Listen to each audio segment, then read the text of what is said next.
seorang yang datang di zaman Umar radhiyallahu anhu. Orang ini teman-teman sekalian, kebetulan Umar lagi duduk. Umar bin Khattab ini suka duduk selesai antara sholat dengan sholat, kayak duhur ke asar, asar ke maghrib. Umar sering duduk di rumah, di masjid, terus dengerin keluhan-keluhan orang. Ada yang punya cerita, sampein gitu kan, ada yang salah dia tegur gitu. Satu waktu Umar lagi duduk antara duhur sama asar di masjid, ada masuk orang dalam masjid Nabi SAW, kembar, persis sama pakaiannya, model pakaiannya, cara jalannya, postur tubuhnya, warna kulitnya, paras wajahnya, sama persis, kembar. Tapi kembarnya ini agak unik, sampai Umar bilang, subhanallah, maha suci Allah, saya belum pernah melihat ada orang kembar seunik ini.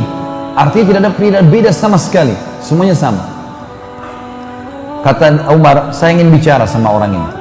Maka ada satu orang sahabat Umar mengatakan, saya panggil Amir Mu'minin. Dipanggillah, datanglah dua orang itu, yang satu depan, yang satu belakang. Lalu kata Umar, segala puji bagi Allah yang telah menciptakan kalian kembar seperti ini. Apakah yang di belakangmu itu adikmu? Kata yang di depan ini, bukan Amirul Mu'minin, ini anak saya, anaknya. Umar bilang, subhanallah, lebih luar biasa lagi bagaimana Allah menciptakan anakmu persis seperti kamu. Tidak ada bedanya, kayak pinang dibelah dua kalau gitu, sama persis. Kata orang itu, ya Amir Mu'minin, kalau anda dengar cerita lahirnya anak ini, anda lebih kagum dengan Allah. Kata Umar, sebentar, kumpul semua. Atau mesti disuruh kumpul, dengarin nih kisahnya orang-orang ini. Kumpul semua, karena dia bilang, kalau anda dengar kisah lahirnya anak ini, anda lebih kagum dengan Allah. Perkataan dengan lebih kagum dengan Allah ini yang menarik bagi Umar. Kumpul semua, dengarin nih. Kita dengarin semuanya, dengar, duduk. Mulailah cerita orang ini. Dia bilang, ya Amir Mu'minin, umur anak saya ini 19 tahun. Yang lalu, 19 tahun yang lalu, saya pernah berjihad.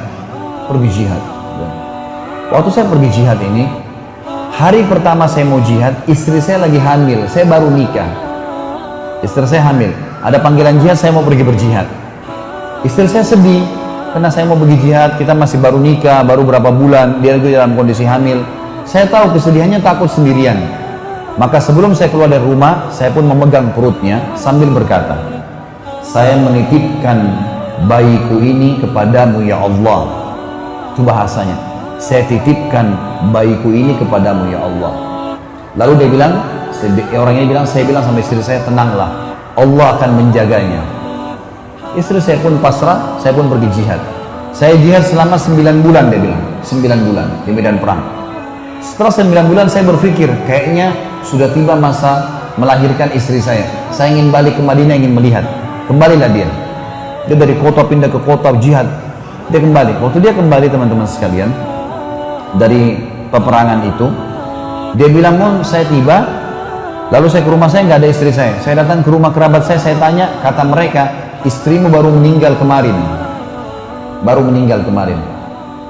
Kata dia, bagaimana ceritanya? Sempat melahirkan? Nggak sempat. Meninggal, biasa. Tidak ada sakit, tidak ada apa, meninggal. Baiklah. Dia bilang, kalau begitu, saya besok akan kembali ke medan perang, medan jihad lagi. Malam ini saya tidur di rumah saya. Tapi bisa nggak tunjukin di mana kuburan istri saya di Baqi, di kuburan Madinah? Kata mereka, baiklah. Kebetulan sepupu-sepupunya ada beberapa orang, ikut. Jalanlah sama-sama ke Baqi.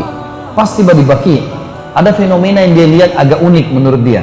Jadi di atas kuburan istrinya itu seperti ada debu, dan seperti kalau kuburan baru ditutup masih ada debunya.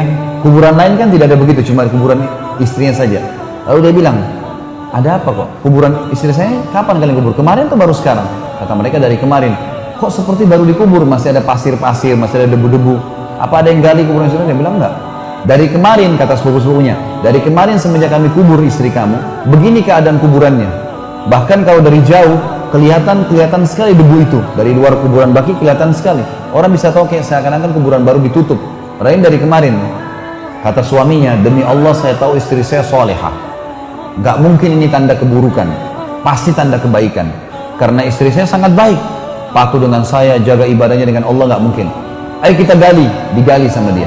Dia bilang, ya Amir Mu'minin, waktu kami gali kuburan istri saya itu, kami menemukan jenazah istri saya masih utuh, gitu kan? Dan anak ini, ditunjuk anaknya, lagi ada di bawah rahim istri saya, lahir, menangis bayi ini. Saya pun menggendongnya, dan saya dan seluruh sepupu saya ini mendengar suara, hai fulan, ambillah anakmu yang kau titipkan pada Allah. Dan kami demi Allah tidak tahu dari mana suara itu. Lalu saya pun mengambil anak saya, sambil dia nangis dia mengatakan, demi Allah ya Amirul Mukminin, kalau saya waktu itu mengatakan ya Allah, aku titipkan istriku juga padamu, maka istriku pun aku yakin belum mati sampai sekarang. Bagaimana kekuatan seorang mukmin sama Tuhannya, teman-teman. Dan memang itu inti daripada agama kita sebenarnya. Bagaimana kita berdoa, beribadah, yakin kalau Allah Azza wa Jalla itu ada. Dan ada ribuan kisah yang seperti ini, teman-teman sekalian, yang berhubungan dengan kesolehan orang-orang yang sudah mengenal Tuhannya. Bahagia. Mereka sangat bahagia, musibah bisa dilaluin, nikmat bisa disyukurin, segala macam hal bisa menasihatin orang, dan seterusnya. Ini hal yang paling mendasar dan tinggal sabar. Orang beriman, teman-teman, kita semua ini tinggal sabar. Sekarang Anda tinggal